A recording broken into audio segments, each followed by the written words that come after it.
Concerns over Tim Keller. Why I no longer pay attention to Tim Keller. Political and secular views do shape theology. Christians, beware. All believers have political views, especially those who say they have no political affiliations. The New Testament is deeply political, not in the left or right kind of sense, but it would be a mistake to believe that God has nothing to tell us about politics. Tim Keller is what I would call the Pope of Evangelicalism. Please don't take offense at me giving him this title. I'm merely making reference to his wide audience and the almost unquestioned acceptance of his communications. In this short presentation, I'm going to look at some of his political statements to demonstrate my concerns. Please note, Tim Keller is a hugely popular and successful Christian speaker, author, and pastor. By comparison, I'm a Mr. Nobody. I'm not attacking him as a person, nor am I saying everything he says and does is or was wrong, but I am voicing my reservations about some of his theology and politics as it is played out in the public square. Please note, only cult leaders are beyond criticism. If you are one of those people who think it is wrong to critique Christian speakers or pastors, then this presentation will no doubt offend you, and I would recommend you stop the video here and go and reread the New Testament, paying particular attention to how its letters deal with the issues of critique.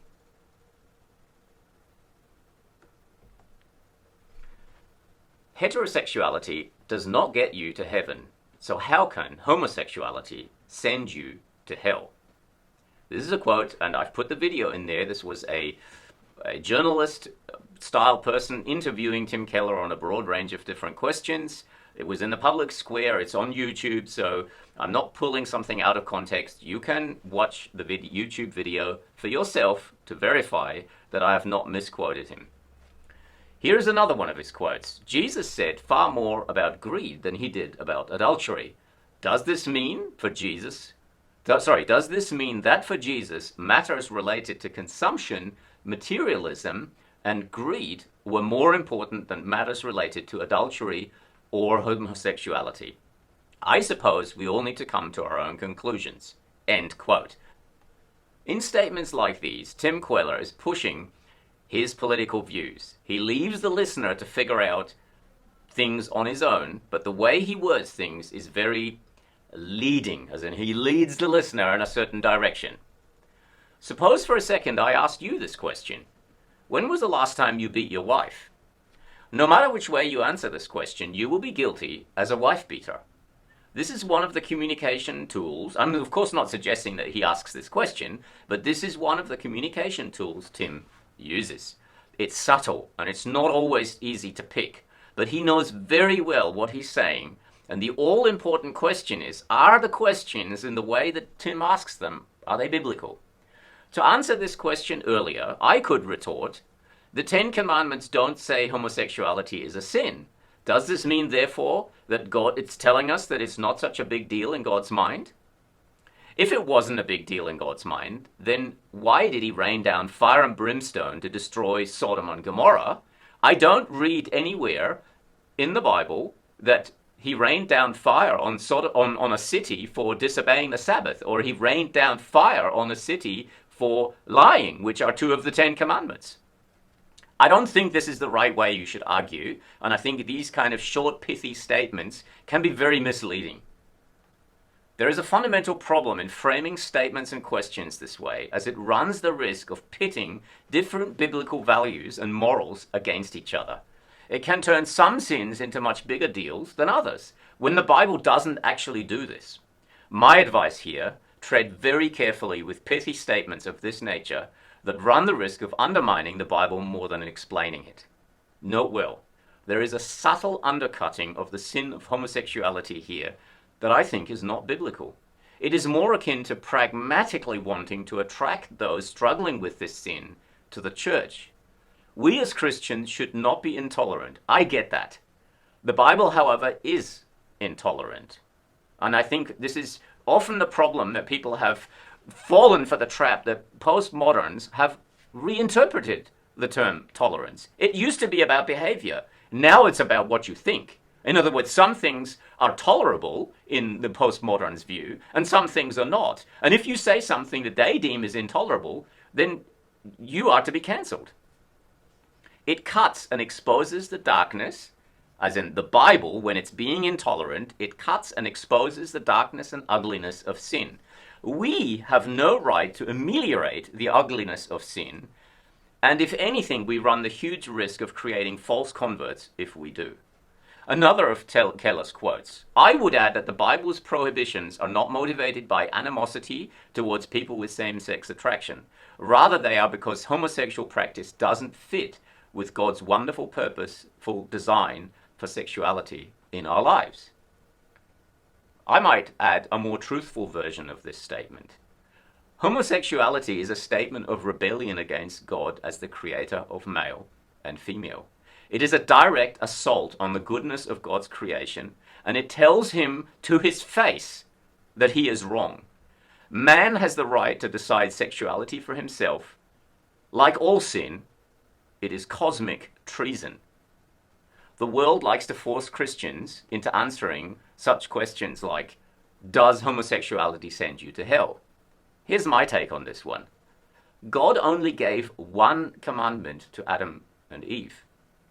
The breaking of that one commandment was sufficient reason for God to punish them with death. Every sin will send sinners to hell. One sin is sufficient. Now that is the real problem that we're facing, because we can't, in our postmodern view of justice, we can't fit God into our view, because his view of justice simply isn't the same as ours. Whether that is lying, cheating, fornication, adultery, or homosexuality, all and every sin is an act of rebellion against God's rule. He is the king, we're only subjects. He is a loving king, but he's a king nonetheless. The question we should be asking is not why does God send people to hell to punish them? Why doesn't he just save everybody? But why does he save any sinner at all? The Bible says we have all gone astray and no one seeks after God. Our problem is that we have minimized sin to things like not living your best life, or not finding true happiness, or being out of relationship with God. These are all true things, but they're not the root. The very core of our existence is that we are enemies of God, and that we sin every day, every hour, and that we are dead in our rebellion and rejection of God, of which homosexuality is just one of the outworkings. What Tim Keller says sounds great. He subtly splits same-sex attraction from homosexual practice. Note Paul in Romans 1 refers to being consumed with passion for each other that leads to the sin of homosexual acts. Nowhere does the Bible make a statement that it's okay to have same-sex attractions. It's just not okay to have the same-sex intercourse. This distinction is not made, and the church throughout the last 2,000 years has not made this distinction. If this distinction was true, surely it would be okay for a married man then to be attracted to another man's wife. Jesus, however, appears to have very strong views on this and tells us that even looking at another man's wife with the desire for her in ways that God did not intend is sinful. I can and want to understand the pain and difficulties of those struggling with same-sex attraction. My issue is that the Bible does not appear to tell us that the attraction is okay, just the action is not. If Jesus' words to the heterosexual man looking on another man's wife are to be taken seriously, surely they should also be taken seriously for those who are same-sex attracted. I fail to see how not. On what grounds, biblical or otherwise, is this distinction being made? It appears to me to be a risk of acquiescence to cultural pressure. The culture has decided that some people are born or genetically hardwired to be same-sex attracted, something that for 2,000 years we have not believed. But now, because of the sexual revolution and all of the changes that society has gone through in the last few decades, this is what the culture demands of us. The church has no place undermining that. Therefore, we now have to introduce categories that the Bible does not give. My concern here is there is no science to demonstrate this, neither are there any biblical grounds to demonstrate this. We have no right to make the Bible say things that it does not. We have no right to make doctrines to be biblical where the Bible is silent. We can make decisions on matter where the Bible is silent. That I do believe we can. But making it and presenting it as a doctrine as if it was biblical when the Bible is silent, humbly said, I think is wrong. We must tread very carefully. In my view, the church is bowing to culture in ways that are not biblically sound. Paul in Romans 1, 18-33, read the whole passage for yourself, please. For the wrath of God is revealed from heaven against all ungodliness and unrighteousness of men, who by their unrighteousness suppress the truth. For what can be known about God is plain to them, because God has shown it to them. I'm just reading a few of the verses out of that passage. For this reason God gave them up to dishonorable passions. For their women exchanged natural relations for those that are contrary to nature. And their men likewise gave up natural relations for women, and were consumed with passion for one another, men committing shameless acts with men, receiving in themselves the due penalty for their error. The question here, of course, is, was the act just an error? Was the consumption of the passion an error? This is something you need to ask yourself. Do you think we should set Paul and Jesus, who, of course, also had views very strongly, as we said earlier, at variance with each other? Do you think Jesus is the author of the Old and the New Testament? Do you think Jesus was involved with the destruction of Sodom and Gomorrah? Is this something that Jesus has nothing to do with? I quoted the video for you to watch.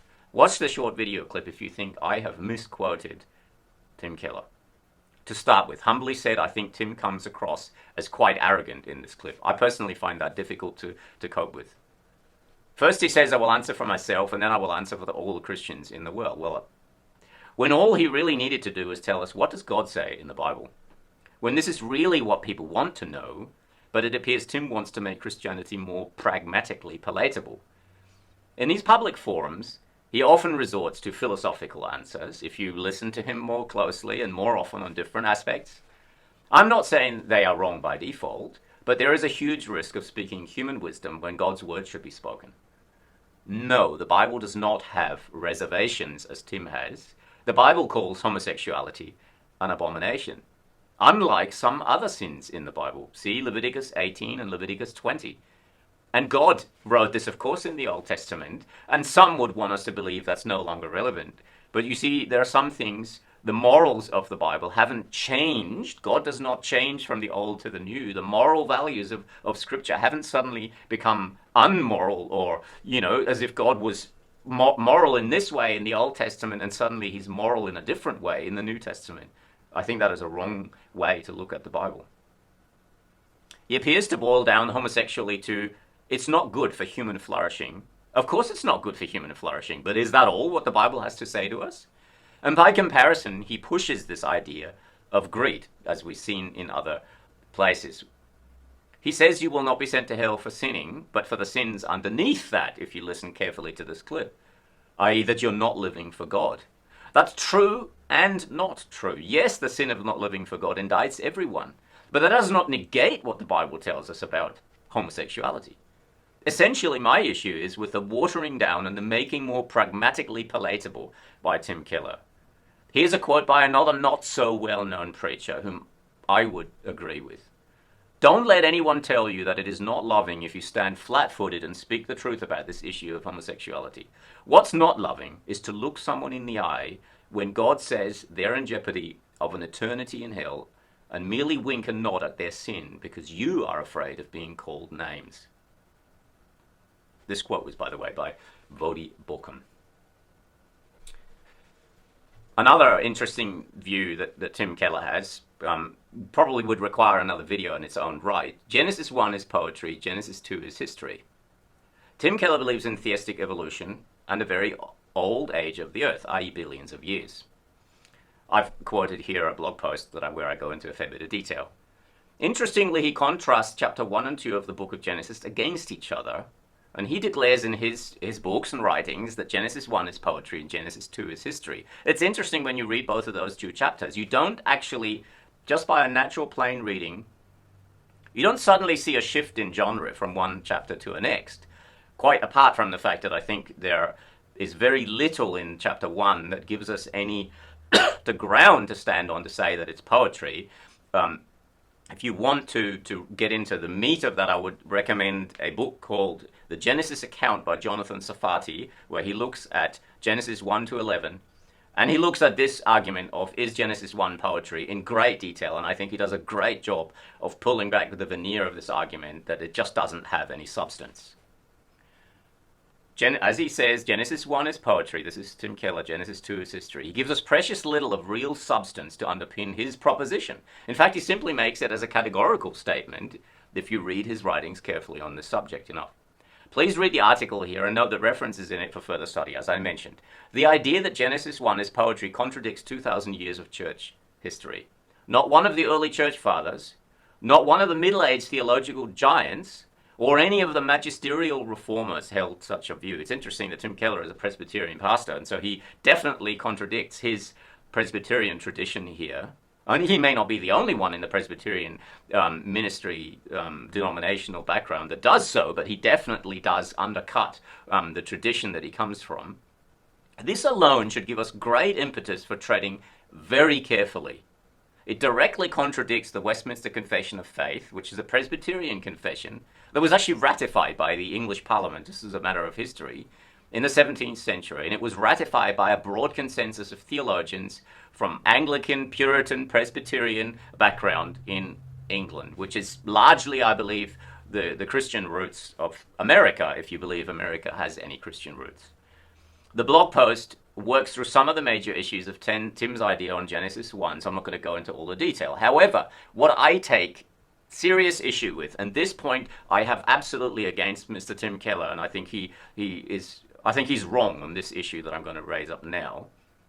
Tim Keller relegates the belief in 6 literal days of creation to fanaticism. So I am in his eyes a fanaticist, a religious fundamentalist, something that I absolutely deny. I think this is an unfair criticism, and it's like a dog whistle to pull somebody away from this idea to join his camp. There's no argument that actually is possible to be made in this way, and he doesn't actually make a solid argument, he just simply puts it out there. It may sound harsh that I'm saying this, but it's in his book, Reason for God. He juxtaposes Richard Dawkins on the one side, who is a vitriolic, extreme atheist who, if you listen to any of his stuff after a while, I've read several of his books, so I do have a basic understanding of what he stands for, but he is pretty vitriolic towards Christianity. So I'm not saying all his ideas are fanaticist, but actually he is pretty fanaticist in some of his views and statements about Christians. Tim Keller directly juxtaposes Richard Dawkins on one side of the extreme and Ken Ham, a leading proponent of the six-day creationist view, on the other, linking them both with the idea of extremism and fanaticism. I think this is firstly a bad argument. It's an ad hominem argument, and for the likes of background and education that Tim Keller has, I think that's very poor. Did Tim really mean to equate Ken Ham with the new atheist Richard Dawkins? Not that, of course, he thinks they're on the same side, but the same kind of behavior. What's more concerning is that Tim quotes several leading Roman Catholic proponents of evolution in this same book, and this also seriously concerns me. And the idea certainly is given that Tim endorses the Roman Catholic view. There's no indication in this book that he says, I'm quoting this only in light of evolution, but I'm otherwise deeply concerned about Roman Catholicism. He doesn't do that. So if you don't read any of the other writings, and I don't actually know, I haven't come across any apologetic of Tim Keller against Roman Catholicism, so you would certainly get the idea that he's almost endorsing Roman Catholicism. I don't know what his position is, but he's certainly, I think, done a poor job of not being clear enough in this way. Tim is opposed to the six-day creationist view. That is much as clear, but he goes so far to label that view as fanaticism. And that's precisely, I think, the view that you come across when you read in enough of the articles that are on the BioLogos website, which is the organization that Tim Keller also actively suggests that you should follow, and you should follow their views, and he's regularly quoted by them. So he's clearly of their general perception. And their view is that their whole mission is to destroy the idea of a literal belief in the six-day creationist view of Genesis chapter 1. So there can be no doubt that is part of his ideal. So the unqualified acceptance of the views of leading Roman Catholics certainly gives one the impression that he takes no issue with Roman Catholicism, which I find very troubling, particularly because he claims to be a Protestant of the Reformed tradition. This I find very difficult to swallow.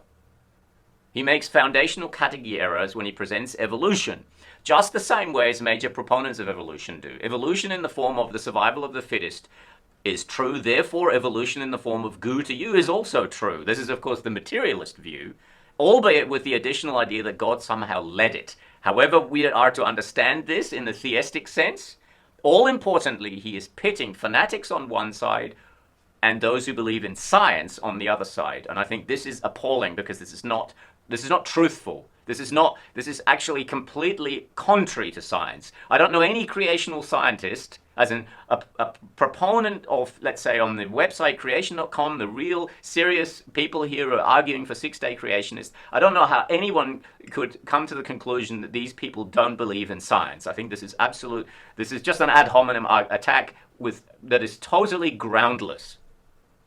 No six-day creationist I know would agree with this. Both sides believe in science and all the fundamentals of science. Both sides simply interpret the scientific data we have available differently. This argument is not one about science per se, but about origin science, which is more akin to trying to interpret history than anything else. Without getting into the meat of this issue, I will say this one thing. There is no hard evidence for the evolution of the goo to you kind. That requires mutations that increase information and vast quantities of it. These simply do not and have not occurred. Honest scientists on both sides of this equation agree with this. This, I believe, all stems from his underlying philosophical and secular views that appear to trump his interpretation of Genesis, and I find this troubling. Tim Keller appears to want a seat at the table with secular academics and scientists and philosophers, and at the same time to be true to his Protestant faith. I don't doubt his sincere desire to be a true Orthodox Christian. This is not in question. I think his approach corrodes and eventually leads to those who follow him down his path into realizing that they need to deal with the cognitive dissonance that comes along on the train. Some will not realize what this is all about. This presentation is possibly offensive to them. Some will realize and will suffer. Some will realize and abandon Tim's views and return to a more solid and direct, in my opinion, objective approach to this issue. Some will sadly abandon Christianity altogether. The cost of getting this wrong is simply too great, in my humble estimation. Now I'm going to look at a series of tweets. This one is from the Gospel Coalition, and then the remainder of them are from Tim Keller himself. The reason I'm putting this one in here is because Tim Keller is the founding personality behind the Gospel Coalition, so I think he's definitely responsible for what they put out in some degree, and I think they are certainly heavily influenced by Tim Keller. Now this tweet is all about the recent Roe v. Wade, the bringing down of this court decision by the Supreme Court in the USA. And of course the internet is filled with vitriol on both sides of the fence, and I'm not aiming to get into any of that. But they say now isn't the time for the church to beat its chest in celebration of a victory in the culture war. This is a moment for us to step up in love. There's an underlying undercurrent here in this tweet. I'm not suggesting that any Christian should be gloating over this, and I honestly don't think any sincere Christian would be gloating over this. But I think it is almost offensive to state that we should not have some degree of celebration. It's true that there is always a moment for the church to step up in love. No one would question this. And I don't think anybody on the pro-life side would. But it's really hardly true to say this isn't a victory. I mean, this is just preposterous. And they're not, of course, saying it's not a victory, but they're also saying we shouldn't celebrate it. And I think that is just plain wrong. After murdering 70 million babies in the womb, is the Gospel Coalition really seriously wanting to say it's wrong to celebrate that we are starting to put the brakes on this? I mean, was Victory Day wrong in England, while possibly German people were offended at the British people celebrating because the slaughter of the Jews was finally over? Now, I know that no one in the Gospel Coalition would agree with that proposition, but you see where this kind of language leads? It can swing both ways. We have to be really careful with what kind of statements we make. In the USA, each state has its own laws on abortion. Roe v. Wade was a case that gave direction. It never had any direct bearing on whether you could or could not have an abortion, or when and how close to birth you could have one. It influenced state legislation, no doubt. But state law, ultimately, is the decider in this issue. And this state law is still as it was, or it was actually changing prior to Roe v. Wade. You could possibly argue even that this bringing down of Roe v. Wade was due to many state laws being changed. Abortion is murder. I can hardly bring myself to believe that a Christian could not recognize this. The Supreme Court ruling simply did this. It gave some much needed dignity to the unborn. It declared that constitutionally there was never a right to kill a baby in the womb. No matter how much the extreme left-wing people-oriented people think they had some kind of a constitutional right to kill the unborn, that is preposterous. There is nothing of the sort in the American Constitution. The hateful propaganda from the left-driven media that said otherwise in the days following this ruling is just simply not based in fact. My personal view, part of the problem of the large numbers of abortion and moral decline in the West has to be actually laid at the root of the church. And I know this is uncomfortable. The church at large has failed to act as a restraint to evil by not being sufficiently public in its declaration. The church has pushed the responsibility off to the government. It should be very obvious from Scripture that you cannot legislate people to be righteous. No matter how many laws we create, it will not create righteous people. Sure, some conservatives want to force people to be righteous. This is plain nonsense. There is nothing in the biblical text that could give any such justification. It simply was a failed concept because we are all sinners in need of Christ's mercy. Christ's kingdom cannot be grown by force. Nonetheless, you do not need the Bible to understand that murder is wrong. We are endowed with sufficient moral knowledge to know this. All humans recognize this. Every human society that has ever existed has recognized murder to be wrong. True science recognizes that life starts at conception. Therefore, killing a baby is demonstrably the same as murder. Progressives want this to be about the rights of the woman, all the while ignoring the rights of the baby. Morally speaking, if abortion is okay, then it's also okay to kill off an old person who cannot fend for himself and is locked into an old person's home somewhere, because that's effectively, philosophically, the same situation that a baby who's locked in the womb of a mother is in. Now, this is a series of 10 tweets by Tim Keller. They were posted in April this year. Twitter only allows a short number of characters per tweet. I'm not on Twitter, by the way, so I pulled these down from an alternative website that you can get them from, and it was based on a friend of mine alerting me to what he was saying, and so I had a look, and I thought this is definitely worth looking at.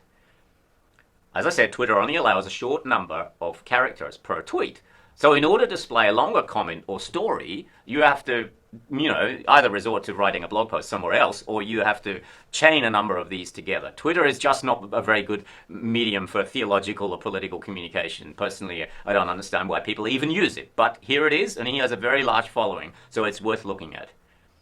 Tim sometimes posts a list of tweets immediately after each other, and this is a series of 10 tweets to get a message across. So I've posted them as images here, so I'm not being, you can't say that I'm misquoting him. You can read them all individually yourself, as we will do. Tim is not a small-town preacher who does not know how to behave in public forums. Hence, we do not have to give him special grace for errors he might make. He's one of the big boys. He knows what he's doing, and he has a very large audience, which of course means he should be very, very careful about what he says. Therefore, he is, in my humble opinion, doubly more so accountable for what he says. Threat. I recently wrote about how churches should not destroy unity or fellowship over political differences. The replies show that many American evangelicals have no coherent understanding of how to relate the Bible to politics. Here's the original tweet. Personally, I find there's a degree of arrogance that comes across from him that I find personally unpleasant. But that's just maybe me. Here are 2 biblical moral norms. 1. It is a sin to worship idols or any god other than the true God. 2. Do not murder. If you ask evangelicals if we should be forbidden by law to worship any other god than the God of the Bible, they'd say no. There's nothing particularly wrong in itself with those 2 propositions, but watch how he strings his terms together. This is a conflation of terms, in my humble opinion, a conflation of issues. It makes it sound like this. Since most would agree that we have no right to force people not to worship idols by law, therefore we have no right to make laws upon abortion. That's what I read under the current of his statement. The problem with this is then, do we then also not have a right to make a law on murder? Think about this. This is the direct consequence that he is suggesting. And we'll get more into it. We allow that terrible sin to be legal, but if you ask them if Americans should be forbidden by law to abort a baby, they'd say yes. Now, why make the first sin legal and never talk about it, and the second sin illegal and a main moral political talking point? See how he twists the arm of the conservatives. You bad person for wanting to make it illegal to abort a baby, when you could only morally be right to do so if you also make it illegal to worship idols. Note how he emphasizes the word never. There isn't just no way you can avoid the issue here. Keller either thinks badly of those wanting to make abortion illegal. Keller, being a Christian, of course, would obviously think abortion is wrong. And he has said so often enough that there's more to this issue than that. This is not, of course, I'm not in any way suggesting that Tim Keller thinks abortion is okay. That's not what I'm suggesting. Keller thinks it's okay for a society to have laws that allow abortion. That's the undercurrent that I'm getting out of this. For the simple reason it is not okay for a society to outlaw idolatry. If that's what I read out of this, ask yourself, what do you read out of that? At the very least, it shows a lack of knowing how to apply the Bible to politics. Since we can't simply say if the Bible says it's sin, it should be illegal, how do we choose which morals to politically champion? Please don't say, I just want to see the 10 commandments made law in society. That's too simplistic, and we don't do this already. The Bible tells us that idolatry, abortion, and ignoring the poor are all grievous sins, but it doesn't tell us exactly how we are to apply these norms to pluralistic democracy. Now here I have some very serious concerns. See how he conflates idolatry, abortion, and ignoring the poor into the same bucket. We have to recognize his tweets are seen by Christians and non-Christians portray his underlying political views, his words, but the Bible doesn't exactly tell us how we are to apply these norms to a pluralistic society, democracy. Firstly, I would argue that this is plain wrong. The Bible gives us numerous accounts of how people under the Old Covenant dealt with sin. Secondly, with dealing with idolatry, murder, and ignoring the poor were by no means equal, as in the punishment of those was not equal in the Old Testament, in the Old Covenant. The Old Covenant gives us clear direction as to what kind of sin deserves what kind of punishment. Contrary to what Tim's telling us here, there is plenty of direction in the Bible. If you don't know this, please read the first 5 books of the Bible to understand the biblical code of morals and justice as applied in Israel. The legal systems of Western democracies that are now largely secular were very clearly built on the precedents of biblical law. Further study of this would be needed to elaborate. It is really sad to see someone of the caliber of Tim Keller make such obvious blunders with historical and biblical truth. One has to wonder whether he has an underlying political agenda, or whether his political worldview is driving his views of biblical thought here. We are to help the poor, but the Bible doesn't tell us which political strategy, high taxes and government services versus low taxes and private charity, to use. The Bible binds my conscience to love the immigrant, but doesn't tell me how many legal immigrants to admit to the US. I put there a little reference for you to study and read an article about, is socialism compatible with Christianity? I think the fundamental tenets of socialism are not. Study it for yourself and see whether you think so. Again, Tim, I think here gets this badly wrong. The Bible does not give any legitimacy towards state-based taxation, even though he seems to indicate in his tweet there might be. I think he, of course, believes there is. I do not. The Old Testament principle of tithing cannot be conflated to mean state-based taxation. Only the firstborn son inherited the land. The landowner tithes to the local priests, not the other sons and daughters. The local priest tithe to the priests in Jerusalem. There is no New Testament equivalent practice. You might use it as an example of how to do something, but in no way can the argument be made that a New Testament tells us to tithe in the way that the Old Covenant practice was done.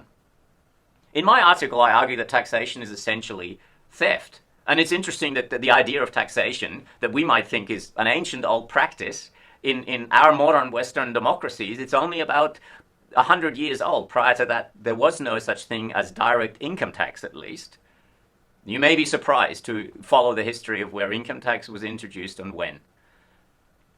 I argue in this article that I would recommend you read that taxation is essentially theft. And since the Bible clearly forbids theft, I cannot see how the Bible can be used as a strong arm of government taxation. Now, just to give you a simple example of how government taxation works. Imagine I live here in a row of townhouses, and my next door neighbor this is not the truth, this is just a story, has 10 TVs, and the last neighbor doesn't have any.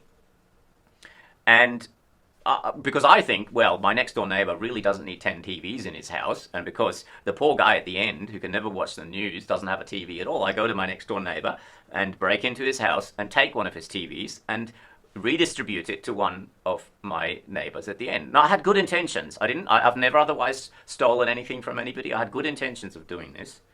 Anybody in their right mind would say that I have committed theft at this point, because it's wrong to take from somebody else, no matter what my intentions were.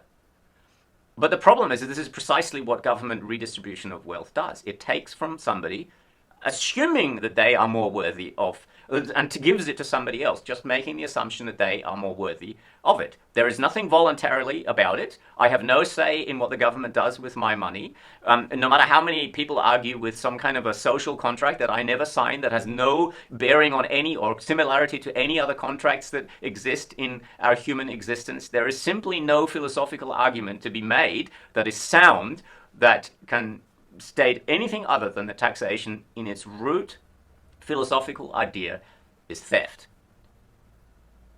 I've never yet heard any concise and appealing argument from the Bible that can say otherwise. I'm willing to listen. On the contrary, Christians are called to be generous and give to the poor. This is not in question, but not through a system of government monopolized coercion. And because, of course, the government frequently gets it wrong. So, there is a whole heap of other issues with that conflated. The biblical commands to look after the poor are to each individual. The Bible does not endorse a state-driven system of equalization. Whether that's right or wrong has to be judged in its own merits, but you can't use the Bible to make such an argument, personally, I believe. So he's conflating issues now of immigration into the issue of abortion that he started out with. This was the main issue that he was concerning. Abortion involves the taking of life of an innocent person. Not giving to the poor can, but does not necessarily do so. And there could be an argument made that you can never give enough to the poor. Should you give that much so you have nothing left yourself? Not giving is not a direct action. Not allowing a certain number of immigrants as opposed to a different number of immigrants into a country is also not a direct action. Whereas aborting a baby is a direct action. It is the direct and deliberate killing of an innocent person. Note also how he conflates sins of commission with sins of omission. And biblical law deals with these quite differently. Again, look, personally, I would humbly suggest Twitter is not a place to argue theology. There is simply not enough room. But I'm troubled by the way that he words his communiques that show his underlying belief system. Every year I know abortion is sin. Every year, but we're still about immigration. But the Bible doesn't tell me the best political policy to decrease or end abortion in this country, nor which political or legal policies are most effective to that end. The current political parties will say that their policy will quickly go there, aligns morally with the Bible. We'll see that in a little bit more in a moment. Again, just imagine treating this issue of abortion the same way for people of all ages. If Keller is right on abortion, then we should remove the law that murder of an adult is wrong too. Wouldn't we disagree on the ways to reduce the number of murders of adults in the same way? And yet, surely we wouldn't disagree that it is right to have a law that it's wrong to murder, whether we're Christian or not. And yet we don't make the murdering of an adult just because we disagree on how to reduce the numbers of murders, of adult murders. We don't make it because of that. We know that it's wrong. We don't remove the law that says murder of an adult is wrong. Tim Keller's apologetic arguments here, I think, are a failure. He makes category errors. Sadly, these category errors lead to the death of babies. I'm not now saying he's at fault of aborted babies. Of course I'm not. I'm simply saying his apologetic is faulty. His theology and morals seem also, in my humble estimation, questionable. Aligns morally with the Bible, but we're allowed to debate, and so our churches should not have disunity over debatable political differences. It is also why I have never publicly or privately told Christians who they should vote for. I have never told anyone will come to. Now, I think he's being disingenuous here. Tim Keller is a card-carrying member of the Democratic Party of the US. That alone sends a very clear message to many believers. So please spare us, Tim. That's plainly not true what you're saying here. If you read his public communication for long enough, you will realize his very strong left socialist leanings. The immediate question is not solely whether it's okay to be a left-leaning Christian, but rather should a person of his caliber be persuading people politically rather than just dealing with the actual issues the Bible speaks to. And if he is, and if you do think it's okay to push people in one direction, then you should at least also, I think, be totally honest about it. And I personally think he's not being honest. Should vote Democrat or Republican, depending on the policy, we can find more or less alignment with biblical morals. Of course, I believe that's true.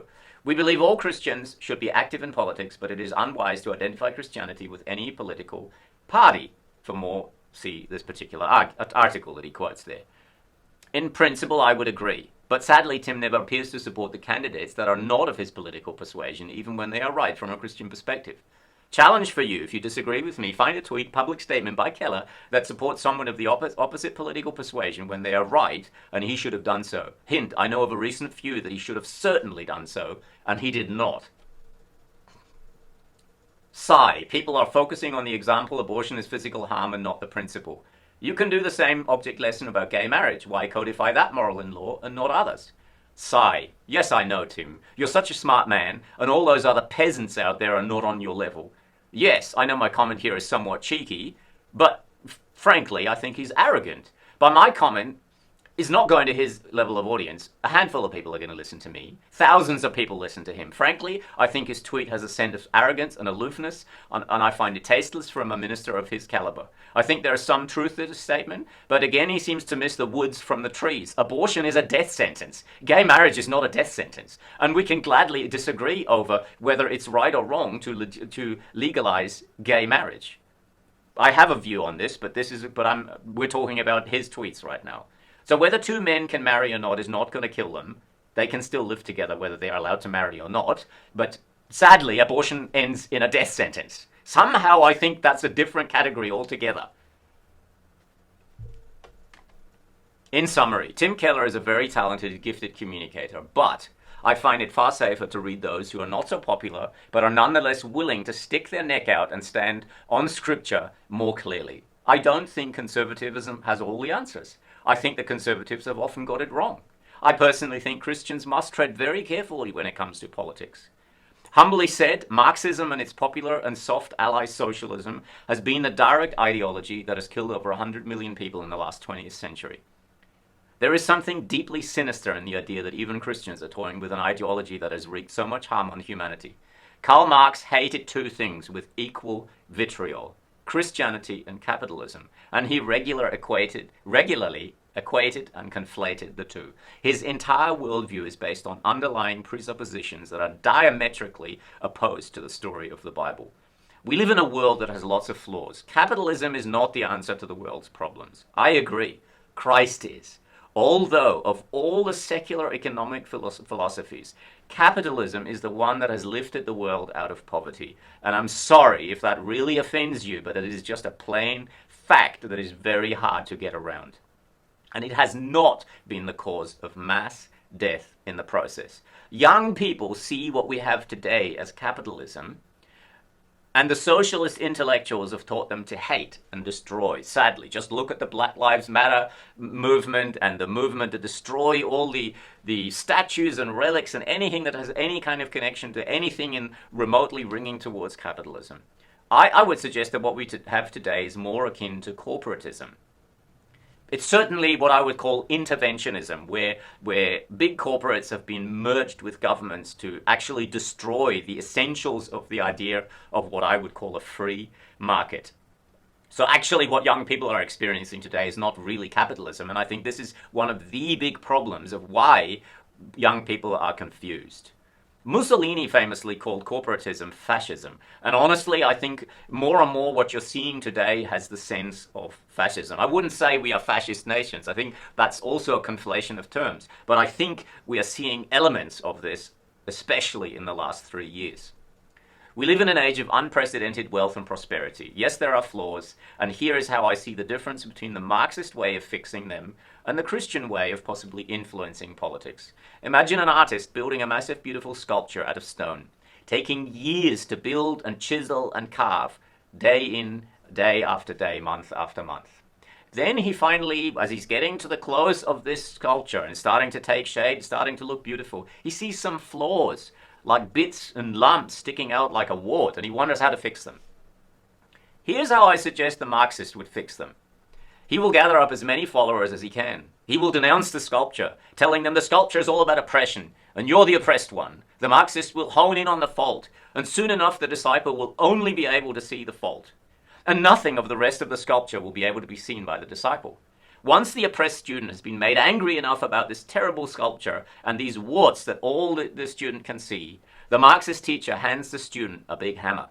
He tells him the only solution to this terrible depiction of oppression is to smash it to the ground. Root it out, destroy it. Only then will you be free from the oppression and can rebuild.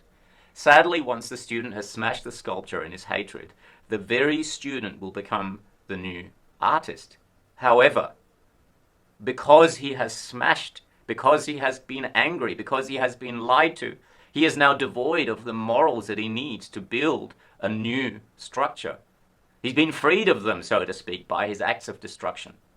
What the student now builds in place of what was destroyed is far worse than any of the flaw of the original sculpture could ever be. In contrast to this, the original artist takes a good hard look at the flaws in the sculpture. He's not blind to them. He's not saying they're not there. He simply takes his small chisel and his carving tools, and he slowly and meticulously removes the flaws one by one. It's just an analogy, nothing more, but it should highlight the deadly flaws of ungodly ideologies and what they lead to. Humbly said, that is the reason why I have serious concerns over Tim Keller. And of course you may disagree with me. I'm okay with that.